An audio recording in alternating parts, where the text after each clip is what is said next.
Good morning, my name is Ali Gilani and I am the Global Head of Resourcing for ArcelorMittal, and I also head up Strategic Workforce Planning. ArcelorMittal is the world's largest steel producer. We produce about 9 to 10% of the world's steel output. We're also the fourth largest iron ore mining company in the world. We produce steel for almost every industry sector, with particular focus on the automotive and construction industries. As I said, ArcelorMittal is the world's largest steel and mining company. We employ about 250,000 permanent people and roughly about 60,000 contractors. We have presence in 60 countries around the world and operations in 20.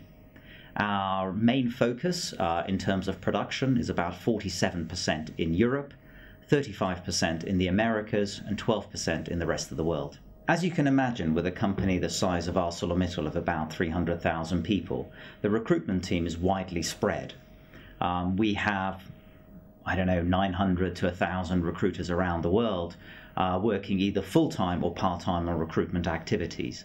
We also then have a smaller core recruitment team working directly for me in corporate, and we are responsible for recruiting the senior executives into the organization, as well as of course doing other activities such as vetting and background checks, and of course induction and onboarding. The core channels we use at ArcelorMittal to source talent will depend on the type of talent we're sourcing. If we're looking at the bulk of our headcount, they are predominantly blue-collar workers and we recruit them locally. ArcelorMittal in the region that it operates is probably the largest employer, so it's not that difficult recruiting people locally for some of those activities.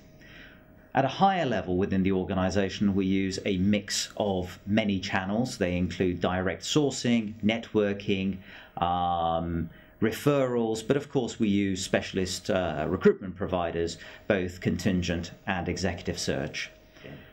We're probably not the earliest adopters of technology use for recruitment and resourcing purposes. I think sort of organizations much more in the technology sector have taken to it much quicker than we have. We are now adapting and adopting this area much more so. As I said, in particular, LinkedIn is a source that we use heavily.